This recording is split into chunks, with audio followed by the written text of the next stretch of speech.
Dando continuidade às nossas palestras, gostaria de convidar o professor doutor Oswaldo Novaes de Oliveira Júnior a subir ao palco.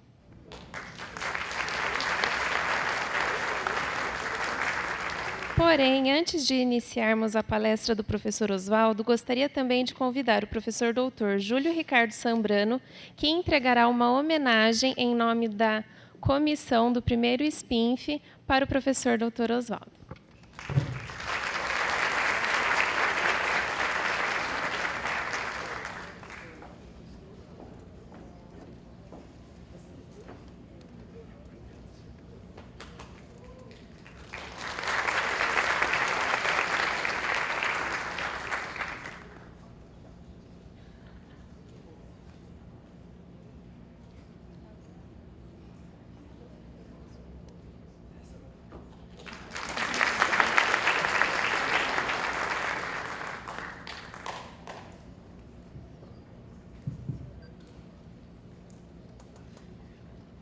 Bom, boa tarde a todos. Essa é uma grande surpresa, aumenta a responsabilidade.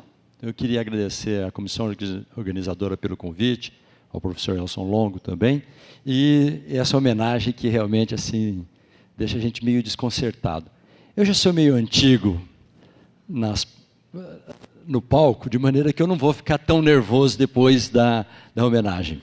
Muitíssimo obrigado. O assunto que eu quero tratar hoje já foi mencionado tangencialmente pela Valéria, que é a necessidade e a intenção de muitos a fazer diagnóstico personalizado. E esse diagnóstico personalizado vai ser feito para quase tudo, não só para os humanos e animais, mas também para as coisas em geral.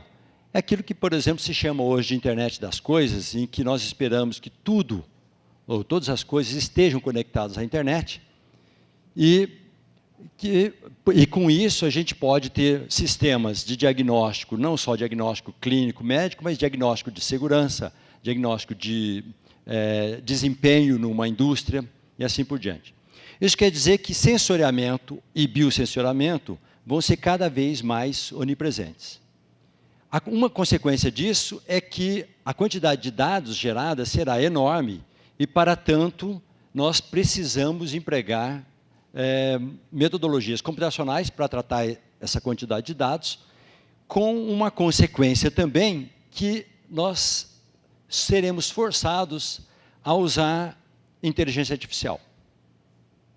Então, na palestra de hoje, eu quero mencionar essa convergência de dois tipos de tecnologia que aparentemente são muito distintas, mas que estão cada vez mais sendo integradas.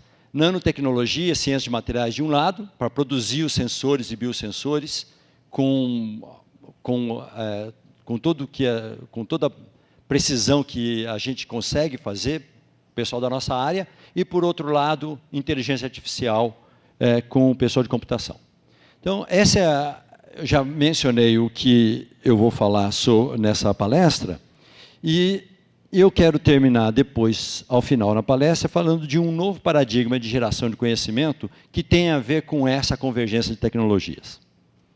Então, eu vou concentrar principalmente em biosensores, e aqui eu lembro a anatomia de um biosensor. Então, biosensor é um sensor que tem como característica especial uma camada ativa em que nós depositamos um material, em geral, biomoléculas, que podem ser enzimas, anticorpos, antígenos e assim por diante, ou seja, são materiais que conseguem detectar especificamente um analito. Então, eu posso depositar um antígeno para detectar um anticorpo e vice-versa, ou uma cadeia de DNA, uma fila de DNA para detectar o seu complemento. Agora, depois de tempos de experiência, a gente aprende que, se você quiser imobilizar essa biomolécula num substrato sem nenhum tratamento prévio ou sem nenhum colchão para essa imobilização, as biomoléculas não mantêm sua atividade. Então, em biosensores, é quase sempre obrigatório ter uma matriz, que é essa parte aqui, e essa matriz tem o papel de manter a atividade biológica da camada ativa por mais tempo possível e podemos aproveitar e aumentar o sinal. Então, por exemplo, você pode aqui colocar nanopartículas metálicas, nanotubos de carbono, e com isso aumentar o sinal. Por exemplo, se for uma medida elétrica ou eletroquímica, a incorporação de nanopartículas metálicas aumentará a corrente e, com isso, a sensibilidade será maior.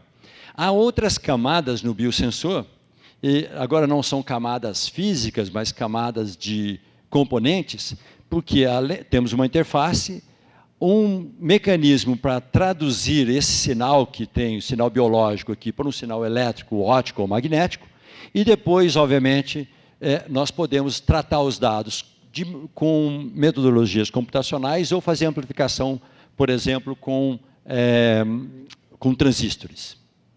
Um exemplo de diagnóstico precoce que é essencial é do câncer de pâncreas.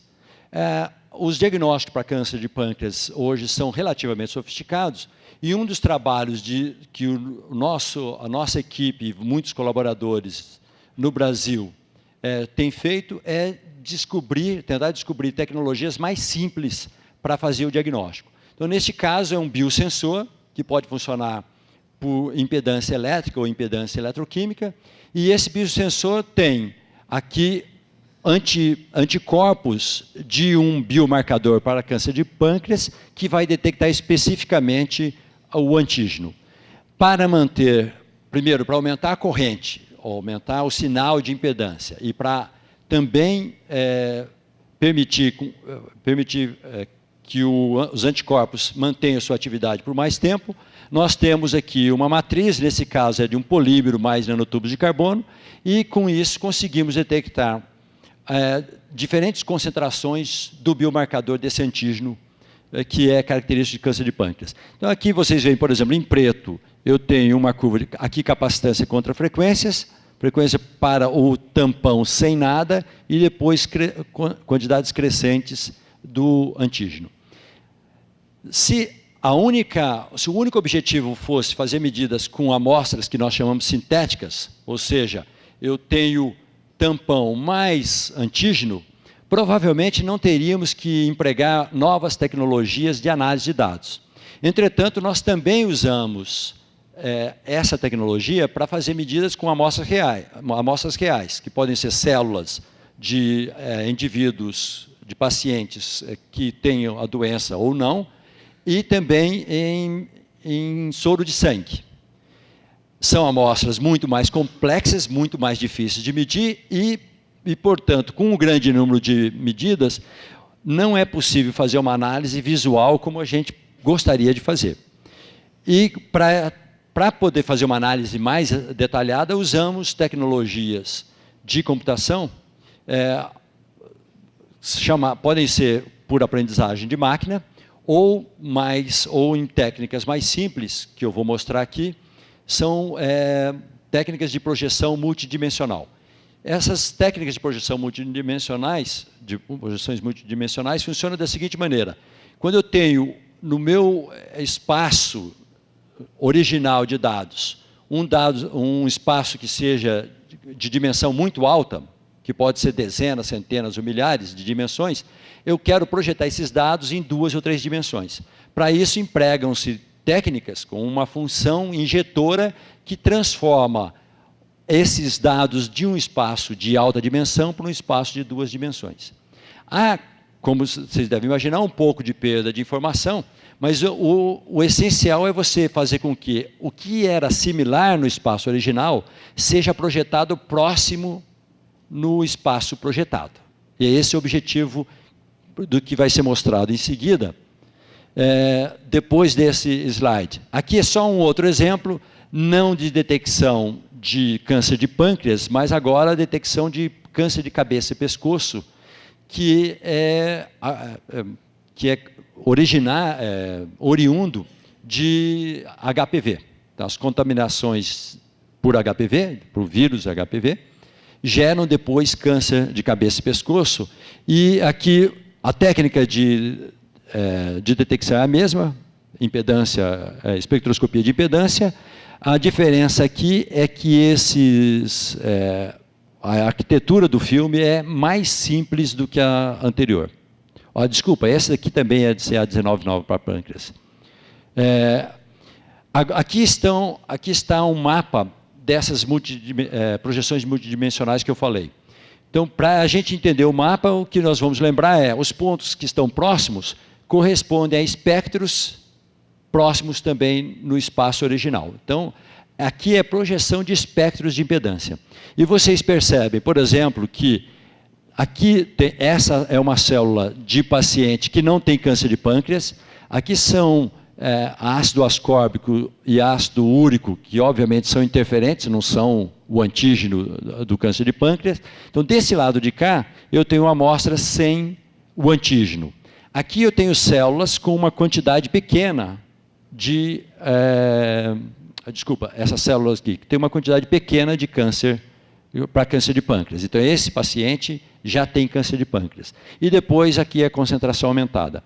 Neste gráfico, nós temos dados reais de células, interferentes e dados de amostras sintéticas, que são o tampão mais antígeno.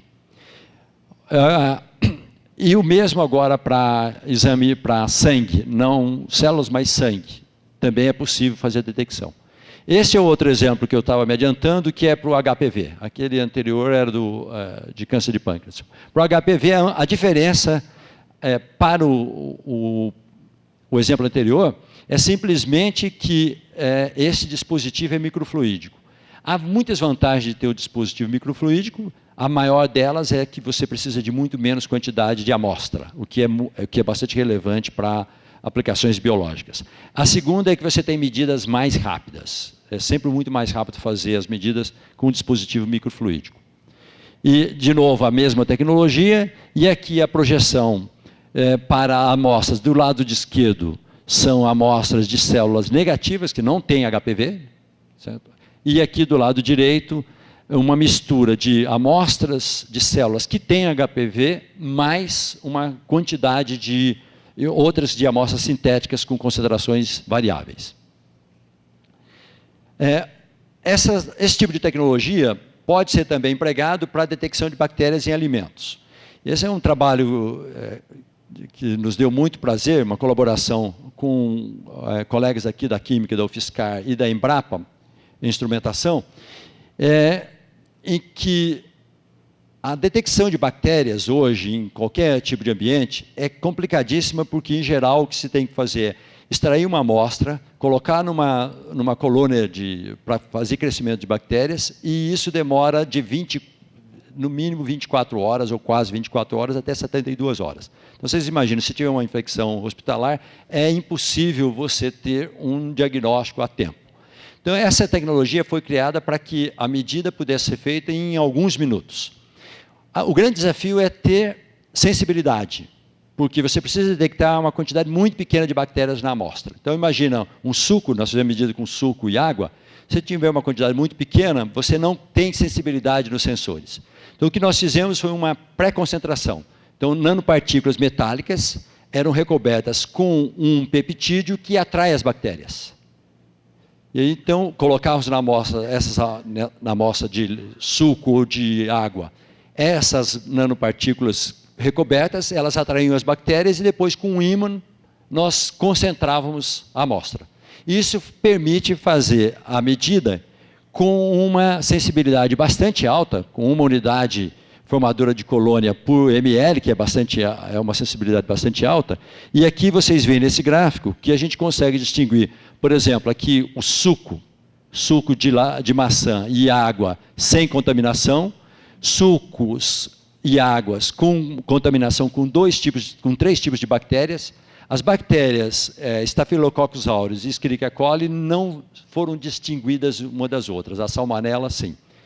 E aqui em concentrações em baixa, muito pouco contaminadas e aqui muito contaminadas. Então é possível fazer a detecção de bactérias usando essa tecnologia e com alta sensibilidade e num tempo de 10, 15 minutos.